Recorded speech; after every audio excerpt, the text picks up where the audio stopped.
Ito na mga kabasketball, Jordan Clarkson gustong palitan si Justin Brownlee sa Gilas ngayong July.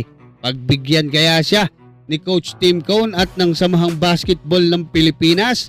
Talent ng ating national team kayang sumabay sa malalakas na bansa at Coach Tab Baldwin out na sa Ateneo Blue Eagles.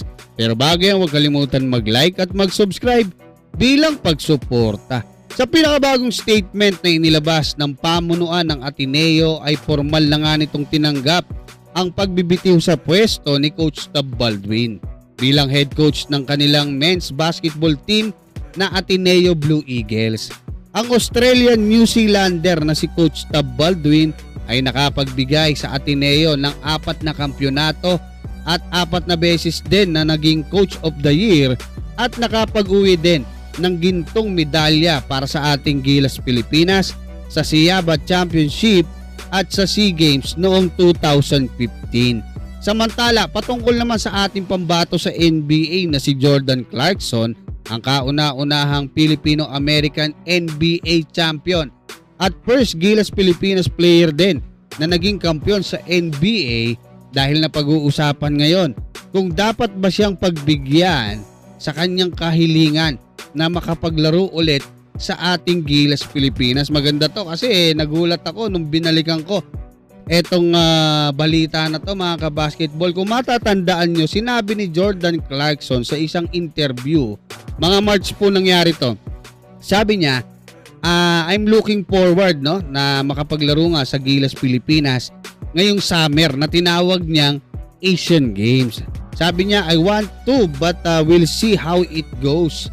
Ang Asian Games po ay magsisimula September 19 to October 4, nagaganapin dyan sa Japan, at pwede talaga maglaro dito si Jordan Clarkson kahit magsabay sila ni Justin Brownlee.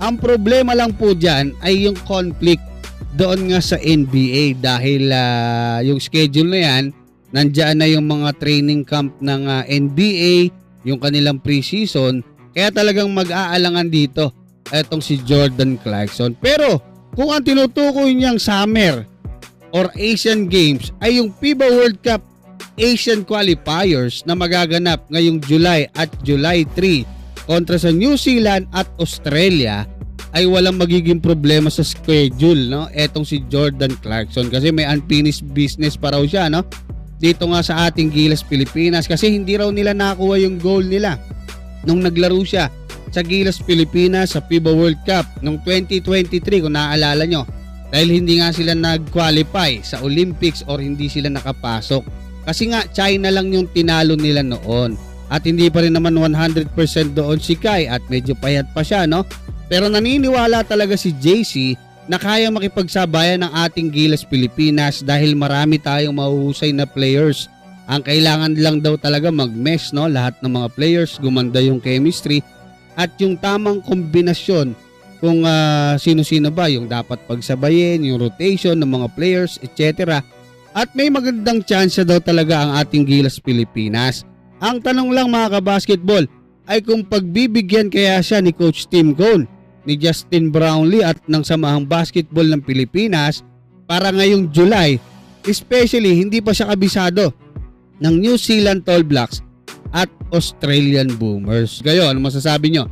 Dapat bang pagbigyan si Jordan Clarkson para sa ating Gilas Pilipinas o manatili tayo kay Justin Brownlee? Maraming salamat at God bless sa inyong lahat.